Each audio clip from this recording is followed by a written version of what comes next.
Particularly ये पूरे तीनों सेक्शन अपने कंप्लीट हो गए। अब आते हैं फैराडेज लॉज ऑफ ईएमआई पे। अब फैराडेज लॉज ऑफ ईएमआई, ठीक है, ये बहुत बेसिक सा लॉ है, बोलता है अगर टाइम के साथ मैग्नेटिक फ्लक्स चेंज हुआ तो 100% है ईएमएफ इंड्यूस होगा, और अगर वो क्लोज लूप है, ठीक है, तो उसमें करंट इंड्यूस भी होगा, ठीक है।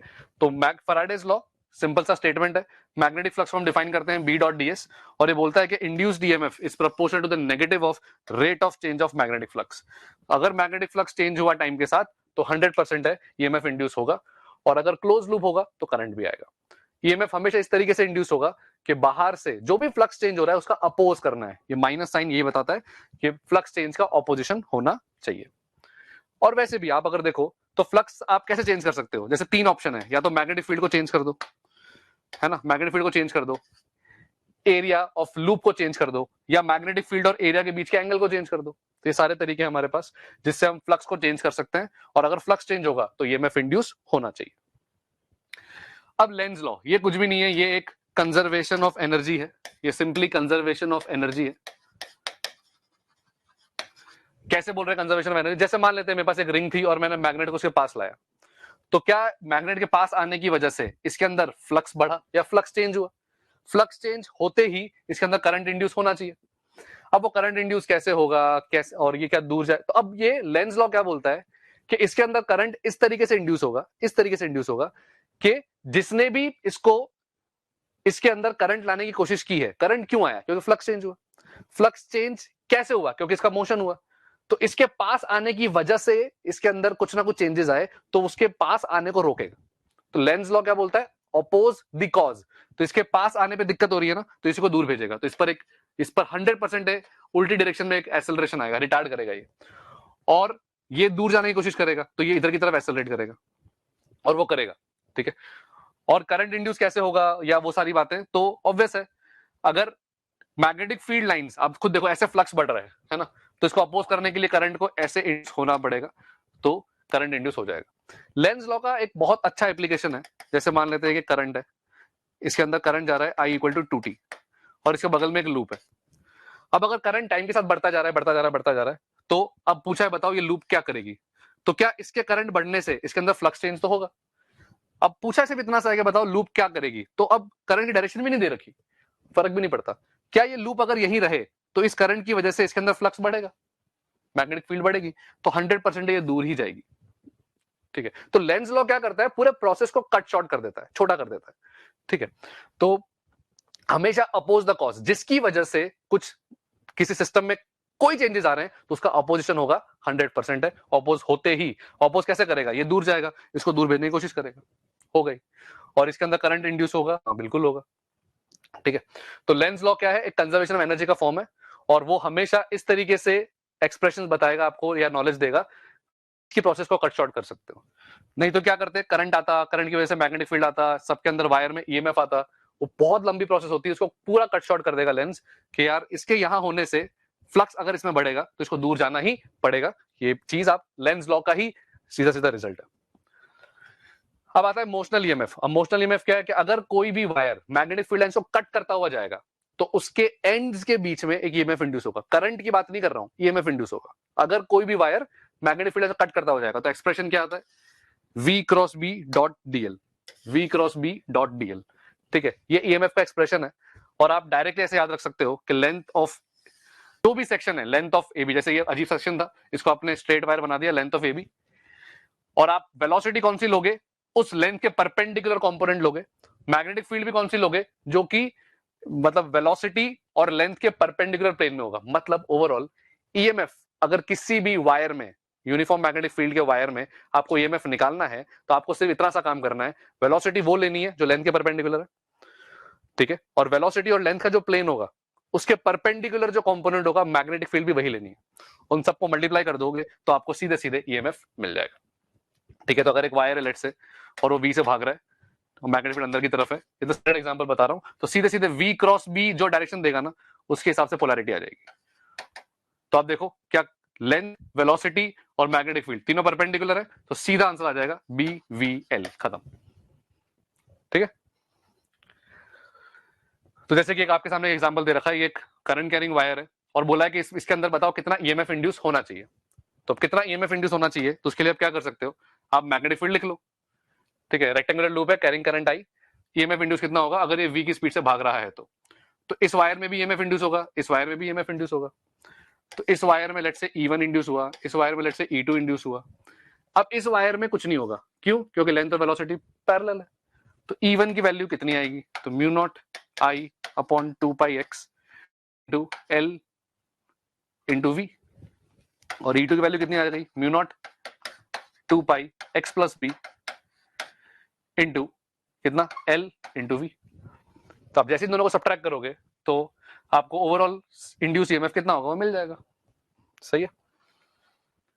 फिर EMF induce due to rotation, अगर एक रॉड है जो रोटेट कर रही है मैग्नेटिक फील्ड लाइंस में, अगर रोटेट करेगी तो ये ऑब्वियसली बात है कट करती हुई जा रही है, और कभी भी कोई भी सिस्टम रॉड हो वायर हो अगर वो कट करता हुआ जाएगा तो उसमें ईएमएफ इंड्यूस होगा।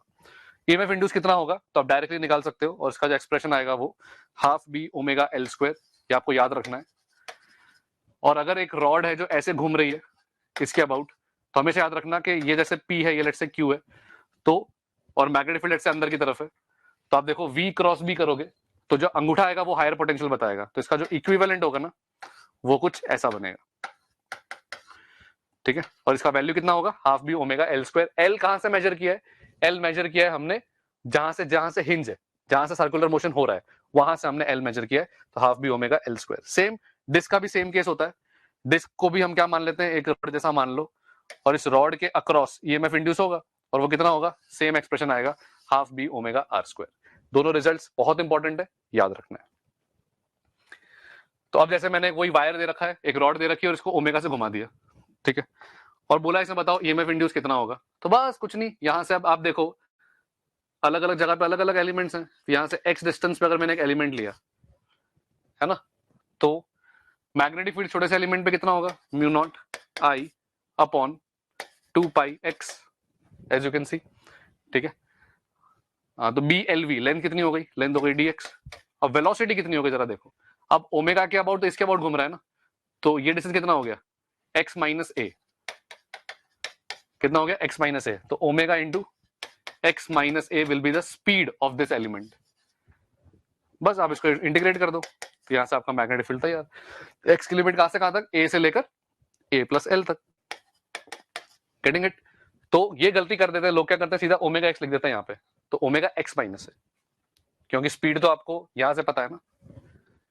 चलिए अब आता है टाइम वेरिंग मैग्नेटिक फील्ड, मतलब अगर कभी किसी सिस्टम को मैंने टाइम वेरिंग मैग्नेटिक फील्ड में रख दिया तब क्या होगा, तब किस तरह की प्रॉपर्टीज आएंगी या क्या चीज है। तो आप याद रखो टाइम वेरिंग मैग्नेटिक फील्ड की वजह से हमेशा पूरे स्पेस में एक इलेक्ट्रिक फील्ड आती है, और वो इलेक्ट्रिक फील्ड पहली बात तो नॉन कंजर्वेटिव होती है क्योंकि वो क्लोज लूप में होती है, ठीक है।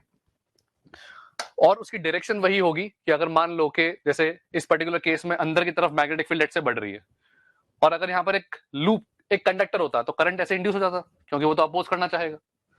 तो करंट अगर ऐसा इंड्यूस होता तो आप हमेशा याद रखो इलेक्ट्रिक फील्ड भी वैसे ही इंड्यूस होगी, कंडक्टर हो या ना हो, इलेक्ट्रिक फील्ड तो आएगी, और वो बिल्कुल वैसे ही आएगी जैसे अगर कंडक्टिंग लूप होता तो आती, करंट कैसा आता, बिल्कुल वैसे। लेकिन ये इलेक्ट्रिक फील्ड थोड़ी अलग है, ये कैसी है, नॉन कंजर्वेटिव इलेक्ट्रिक फील्ड है, क्योंकि ये इलेक्ट्रिक फील्ड एक चार्ज पार्टिकल को सर्कल में घुमाने पर एक वर्क कर देगी, इसलिए नॉन कंजर्वेटिव फील्ड होती है, ठीक है। और इसमें हम इलेक्ट्रिक फील्ड की वैल्यू भी निकाल सकते हैं, कुछ भी नहीं है, ई डॉट डी एल, ये minus D five by D T क्या है, जो फराडे के अकॉर्डिंग, और जो पूरा का पूरा वर्क वाली डेफिनेशन से यूनिट चार्ज पे जो वर्क होगा वही ईएमएफ होता है, वो ई डॉट डीएल से हो जाएगा। तो ईएमएफ इंड्यूस्ड फराडे और ई डॉट डीएल से करके इक्वेट करके हम रिजल्ट्स निकाल सकते हैं। तो इलेक्ट्रिक फील्ड कितनी होगी, magnetic field, time varying magnetic field की वजह से पूरे स्पेस में एक इलेक्ट्रिक फील्ड होती है, और वो इलेक्ट्रिक फील्ड का एक्सप्रेशन आपको याद रखने में बता रहा हूं। तो जैसे मान लेते हैं मैग्नेटिक फील्ड सिलिंड्रिकल रीजन में दे रखी है आपको, ठीक है ना, जिसका क्रॉस सेक्शन इंडिकेट कर रखा है डीबी बाई डी के हिसाब से। तो किसी भी आर, मतलब अगर मान लो कैपिटल आर रीजन में ही मैग्नेटिक फील्ड है, तो कोई इलेक्ट्रिक फील्ड इधर भी होगी, इलेक्ट्रिक फील्ड इधर भी होगी, याद रखना। और वो इलेक्ट्रिक फील्ड का सेंस वही होगा, अगर अंदर की तरफ मैग्नेटिक फील्ड बढ़ रही है तो करंट ऐसे ही इंड्यूस होता ना, तो इलेक्ट्रिक फील्ड भी ऐसे ही इंड्यूस होगी, यहां पर भी इलेक्ट्रिक फील्ड ऐसे ही इंड्यूस होगी, सर्कुलर लाइंस बनेंगी अगर सिलिंड्रिकल रीजन दे रखा है तो, क्लोज लूप्स बनेंगी पूरी। और एक्सप्रेशन अगर अंदर किसी पॉइंट पे इलेक्ट्रिक फील्ड कितनी, ये याद रखो, बहुत इंपॉर्टेंट एक्सप्रेशन है, R by two DV by D T. और बाहर किसी भी पॉइंट पे इलेक्ट्रिक फील्ड कितनी होगी, r²/2r dB/dt। इलेक्ट्रिक फील्ड का ग्राफ बनता है, जैसे जैसे आप r बढ़ाते जाओगे उसके साथ ग्राफ कुछ इस तरह का बनता है, और ये याद रखो, ठीक है। तो अंदर डायरेक्टली प्रोपोर्शन में और बाद में इनवर्सली प्रोपोर्शनल टू r। अब सेल्फ इंडक्शन ये क्या है, अगर कभी किसी लूप के अंदर करंट चेंज होने की कोशिश करता है, ठीक है, तो ऑटोमेटिकली ही फैराडे के अकॉर्डिंग ऑपोजिशन आना चाहिए, ठीक है। तो वही ऑपोजिशन की जो प्रॉपर्टी है कि खुद ही के करंट के वजह से जो खुद का फ्लक्स लिंक्ड है, ठीक है, उसके अंदर जैसे मान लो कि एक लूप है, ठीक है, और इस लूप में कुछ करंट है आई, तो इसकी वजह से ऑब्वियसली बात है मैग्नेटिक फील्ड जो खुद का फ्लक्स है वो कनेक्टेड है, करंट की वजह से फ्लक्स है। अब अगर करंट चेंज होगा तो फ्लक्स चेंज होगा, फ्लक्स चेंज होगा तो फैराडे लॉ के अकॉर्डिंग ईएमएफ इंड्यूस होगा। तो वही बोल रहा है कि अगर याद हमेशा रखेंगे, self induction is induction of EMF in a coil due to its own current change. Total flux जो भी होगा वो हमेशा खुद का जो फ्लक्स होगा टोटल वो हमेशा एल आई के बराबर होगा, N phi equal to L I. तो यहां से आप एल की वैल्यू डिफाइन कर सकते हो एन फाई अपॉन करंट। अब इस फॉर्मूले को देख के लगता है कि कैपिटल एल शायद करंट पे डिपेंडेंट है, बिल्कुल नहीं है। जैसे V equal to I R होता है, क्या रेजिस्टेंस वोल्टेज पे डिपेंड करता है, नहीं। वैसे ही कैपिटल एल करंट पे डिपेंड नहीं करता, कैपिटल एल बेसिकली अलग अलग चीजों पे डिपेंड करता है, जैसे ज्योमेट्री ऑफ लूप पे डिपेंड करता है, ठीक है ना। करंट पे डिपेंड नहीं करता, वही बात बता रहा हूँ। मीडियम पे डिपेंड करता है, कौन से मीडियम में रखा है। और इंस्टेंटेनियस ईएमएफ जो इंड्यूस होगा, ऑब्वियसली बात है अगर करंट चेंज हुआ तो इसके अंदर ईएमएफ इंड्यूस होना चाहिए, फ्लक्स चेंज हो रहा है, उसका एक्सप्रेशन हम डायरेक्ट लिख सकते हो minus L D I by D T, ठीक है। तो करंट चेंज होने की वजह से जो ईएमएफ इंड्यूस होगा उसको हम बोलते हैं minus L D I by D T in a inductor. Self inductance of solenoid, ये फॉर्मूला बहुत इंपॉर्टेंट है, ठीक है, एग्जाम के लिए, जेई मेन एग्जाम्स के लिए, एडवांस के लिए भी। Mu naught N square pi R square, यहाँ पे ध्यान रहे स्मॉल एन क्या है, number of turns per unit length, ठीक है। ये इंडक्टर, ये जो सोलेनॉइड है, सोलेनॉइड पे अगर मैंने करंट पास कराया और करंट की वजह से खुद का जो सेल्फ फ्लक्स एसोसिएटेड है, उसका जो आंसर आएगा सेल्फ इंडक्टेंस यही है। अब इस सोलेनॉइड को जब मैं सर्किट में यूज करता हूं तो उसी को हम प्यार से इंडक्टर बोलते हैं, ठीक है। तो इंडक्टर कुछ भी नहीं है, सिंपली सोलेनॉइड ही है, उसको हम सर्किट में यूज कर रहे हैं तो उसका सिंबल ये हो जाएगा। तो कोई भी लूप के अंदर दो प्रॉपर्टी होनी है, एक तो रेजिस्टर और एक इंडक्टर, इसके अलावा और कुछ नहीं, ठीक है। हर लूप के अंदर रेजिस्टेंस होगा, हर लूप के अंदर इंडक्टर होगा, सेल्फ इंडक्टर होएगा ही, ठीक है। तो वही इंडक्टर की बात कर रहा हूं, जैसे दो पॉइंट्स हैं इंडक्टर के, एक पॉइंट ए एक पॉइंट बी, तो हमेशा याद रहे करंट की डायरेक्शन में हमेशा पोटेंशियल ड्रॉप करना है और D I by D T की वैल्यू लास्ट में सब्स्टिट्यूट करनी है। तो क्या हो गया, करंट इधर जा रहा है तो ये पॉइंट है वी ए, केवीएल लगाएंगे, यहां से जंप करेंगे तो minus L D I by D T equal to VB. Extremely important, irrespective D I by D T is increasing और decreasing, this will be the formula which will write. और फिर D I by D T, if current is increasing then put it as positive and if current is decreasing then put it as negative, all right। तो if there is a resistance in the inductor then obviously बात है इसको हम ऐसे represent करेंगे, inductor और resistor series में हो जाएंगे। इंडक्टर से अगर आई करंट पास हो रहा है तो इंस्टेंटेनियस उसके अंदर कितनी एनर्जी स्टोर्ड है उसका फॉर्मूला है half L I square, extremely important, you need to remember it.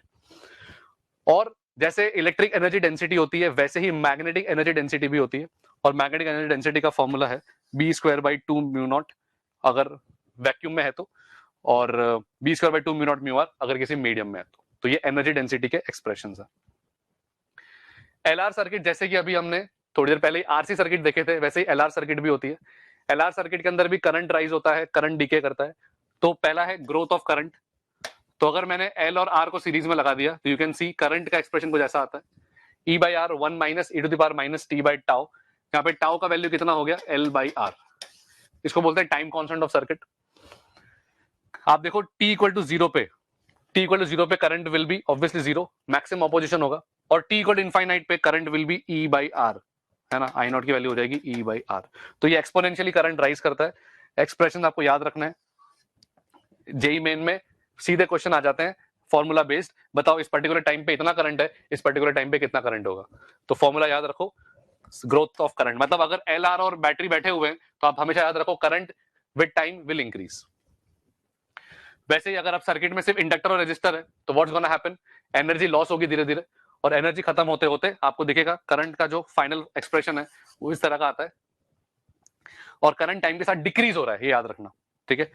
और ये वैल्यू जो होती है 1 बाई ई, इसकी वैल्यू होती है 0.37, ये वैल्यू आप याद रख लो तो काफी अच्छा है, ठीक है। तो यहां से भी आपका काम हो जाएगा कि I equal to I not, मतलब एक टाइम कांस्टेंट के बाद सीधे 37% हो जाएगी करंट की वैल्यू, ठीक है, एक्सपोनेंशियली डिक्रीज करेगा। तो growth current, decay current, current एक बार इंक्रीज करेगा, करंट एक बार डिक्रीज करेगा। तो ये आपका दोनों रिजल्ट्स याद रखने इंपॉर्टेंट है। अब आता है म्यूचुअल इंडक्शन। अब क्या हुआ, सेल्फ इंडक्शन में क्या था, खुद के करंट की वजह से खुद ही के अंदर कुछ चेंज। अब म्यूचुअल इंडक्शन में क्या है, ये एक लूप है, ठीक है, और एक दूसरी लूप है। अगर इसके अंदर कुछ करंट चेंज हुआ तो इसके अंदर भी फ्लक्स चेंज होगा, और इसके अंदर करंट चेंज होगा, इसके अंदर फ्लक्स चेंज होगा, क्योंकि आपस में लिंक्ड है दोनों के फ्लक्सेस। तो क्या बोला जाता है कि φ2 जो मैंने यहां पे लिखा हुआ है वो है, φ2 किसका फंक्शन है, I1 का, φ1 किसका फंक्शन है, I2 का, ठीक है। और जो कैपिटल M है जिसको हम बोलते हैं म्यूचुअल इंडक्शन का कोएफिशिएंट, ये ध्यान रहे रेसिप्रोसिटी थ्योरम के अकॉर्डिंग ये दोनों सेम आते हैं, ठीक है। कैपिटल M भी कैपिटल L की तरह किस पे डिपेंड नहीं करता, करंट पे नहीं करता, ठीक है। किस पे डिपेंड करेगा, ज्योमेट्री पे, मीडियम पे, अपने शेप एंड साइज पे, इन सब चीजों पे डिपेंड करता है। तो जैसे कि आपके सामने एक छोटा सा एक्सप्रेशन रखा हुआ है, मैंने दो रिंग्स दे रखी है ना, जिसमें मेंशन्ड है कि जो A2 है वो काफी बड़ा है A1 से, और बोला है बताओ इसका म्यूचुअल इंडक्टेंस निकालो। तो बहुत आसान है, मैं क्या करूंगा, इसके अंदर करंट एज्यूम कर लेता हूं I, और इसकी वजह से अंदर फ्लक्स लिख देता हूं, ठीक है। तो इसकी वजह से अगर अंदर फ्लक्स लिखूंगा तो कितना आएगा, mu naught I whole upon 2A2 और कितना पाई A1 स्क्वायर। ये क्या आ गया, ये फ्लक्स लिख दिया, म्यूचुअल फ्लक्स, इसके करंट की वजह से इसमें फ्लक्स, ठीक है। और जैसे ही मैं फ्लक्स अपॉन करंट करूंगा तो बचा हुआ जो एक्सप्रेशन होगा वो आपका क्या बन जाएगा, कैपिटल M, क्योंकि आपको पता है कि फ्लक्स और करंट का रेशियो ही कैपिटल M होता है। तो याद तो हम बाहर अंदर वाले की वजह से बाहर नहीं लिख पाएंगे, लेकिन बाहर वाले की वजह से अंदर लिख पाएंगे, क्योंकि ये अंदर वाली रिंग बहुत छोटी है। तो अब ग्रुपिंग ऑफ इंडक्टर्स, दो इंडक्टर्स सीरीज में, दो इंडक्टर्स पैरेलल में, ये फॉर्मूले बहुत इंपॉर्टेंट है क्या, क्योंकि अब यहां पर क्या होगा, कई बार कैपिटल M को कंसीडर करना पड़ेगा। तो अगर दोनों की फ्लक्स लाइन सेम डायरेक्शन में है तो आप देखोगे यहां पर L इक्विवेलेंट जो आ जाएगा, अगर ऐड हो रहा है तो L1 plus L2 plus 2M, if added मतलब अगर एक दूसरे को सपोर्ट कर रहे हैं तो, ठीक है। और अगर अपोज कर रहे हैं तो -2M, मतलब अगर एक के अंदर फ्लक्स लाइन ऐसी है और दूसरे के अंदर भी फ्लक्स लाइन सेम जा रही है दोनों इंडक्टर्स में, तो वो ऐड हो रहा है, तो उस केस में L इक्विवेलेंट ये आ जाएगा। और अगर एक के अंदर करंट ऐसा है और एक के अंदर ऑपोजिट है तो -2M आ जाएगा। सिमिलरली पैरेलल कॉम्बिनेशन में भी अगर इसमें से करंट कुछ पास हो रहा है, इसमें फ्लक्स है, इसमें फ्लक्स है, और इसका फ्लक्स लाइन ऐसे करके जा रहा है इसके अंदर, तो ऑपोजिट हो जाएगा क्योंकि इसका नीचे जा रहा था। तो उस केस में क्या बोलेंगे, ऑपोजिंग, और उस केस में फॉर्मूला ये बनेगा, वेरी इंपॉर्टेंट, ठीक है। और अगर मैं पैरेलल के अंदर म्यूचुअल इंडक्शन को नेग्लेक्ट कर दूं तो वो एक्सप्रेशन आप M को 0 डालो तो क्या बन गया, जैसे कि अपना आइडियली जो रेजिस्टर्स होते हैं पैरेलल एक्सप्रेशन वैसे ही बन जाएगा, कैपिटल M को 0 करते ही। चलिए अब आता है लास्ट सेक्शन इसका, एलसी ऑसिलेशंस। वो क्या है, एलसी ऑसिलेशन मतलब अब हमारे पास सर्किट में कैपिटल L है और कैपेसिटर है और इन दोनों को कनेक्ट कर दिया, तो हमें पता है कि कोई रेजिस्टर है ही नहीं। अगर रेजिस्टर नहीं है तो एक्सप्रेशन क्या बन गया, एक्सप्रेशन बन जाएगा आपका ये, क्योंकि किसी भी टाइम पर एनर्जी इसकी क्या होगी, Q²/2C, और इसकी एनर्जी क्या होगी, हाफ Li², और ये हमेशा कांस्टेंट रहेगी सिस्टम में क्योंकि एनर्जी डिसिपेट हो ही नहीं रही। एट द सेम टाइम अगर मैं इसी एक्सप्रेशन को डिफरेंशिएट कर दूं, बिकॉज दिस इज कांस्टेंट, ये तो कांस्टेंट है, अगर मैं इसको डिफरेंशिएट कर दूंगा तो this will result into this expression, और ये एक्सप्रेशन कुछ भी नहीं है, सिंपल हार्मोनिक एक्सप्रेशन है ना। तो सिंपल हार्मोनिक में जैसे आप जानते हो कि d²x/dt² is equal to -ω²x, ये रिजल्ट आपको याद होगा, ठीक है, जो एचएचएम की इक्वेशन होती है। तो बस जो ओमेगा वहां पर हुआ करता है, यहां पर अब 1/LC है ना। तो अब वही चीज है, तो ये भी एक एसएचएम का एक्सप्रेशन है, जिसकी वजह से जो एक्सप्रेशन फाइनल बनेगा, charge as a function of time will be like this. अब इनिशियल कंडीशंस के अकॉर्डिंग आप ये इनिशियल फेज एंगल निकाल सकते हो, जैसे हम एसएचएम चैप्टर में करते हैं, ठीक है। और जो ओमेगा नॉट का वैल्यू आ गया, क्योंकि मुझे पता है क्यू का जो कोएफिशिएंट होगा वो एंगुलर फ्रीक्वेंसी होगी, तो that is 1/√LC straight away. तो इस पर्टिकुलर पूरे चीज के अंदर क्या याद रखना है, क्योंकि हमें एसएचएम से कनेक्ट करना है इसको, जब एसएचएम से कनेक्ट करेंगे तो आप याद रखो, देखो इसका एक्सप्रेशन क्या था, हाफ Q²/2C है ना, Q²/2C प्लस हाफ Li², और इसको मैं कंपेयर कर सकता हूं half KX² plus half MV², ठीक है। तो अब होगा क्या कि आपका जो इंडक्टर है, ठीक है, वो स्प्रिंग मास सिस्टम, जैसे मैंने लिखा भी हुआ है, mechanical energy of LC oscillation is the mass spring system, आपको दिख रहा है, ठीक है। तो जो इंडक्टर है वो बेसिकली मास पे डिपेंडेंट, मतलब काइनेटिक एनर्जी वाला एक्सप्रेशन है, और जो कैपेसिटर है वो आपका पोटेंशियल एनर्जी वाला एक्सप्रेशन है। तो Q²/2C हाफ KX² और हाफ Li² बराबर हाफ MV²। तो आप यहां से एक को रिलेशन डेवलप कर सकते हो कि जो आपका एल है वो अल्टीमेटली मास जैसे मास वाली क्वांटिटी है, और जो कैपेसिटेंस है वो 1/k वाली क्वांटिटी है। इस पर बेस जेई मेन में क्वेश्चन भी आया था, यहाँ पर कैपेसिटेंस का इक्विवेलेंट मांगा था और कैपिटल एल का इक्विवेलेंट मांगा था। तो आप ये रिजल्ट खाली कंपेयर कर सकते हो, दोनों रिजल्ट्स को, एनर्जी को खाली कंपेयर कर लो तो भी आपको रियलाइज हो जाएगा कि जैसे स्प्रिंग मास सिस्टम की एनर्जी ऑसिलेट होती है, वैसे ही कैपेसिटर और इंडक्टर की एनर्जी भी ऑसिलेट होती रहती है। ठीक है, तो इसी के साथ अपना ईएमएफ और ईएमआई अब अपना कंप्लीट हुआ। तो all the best for your exams.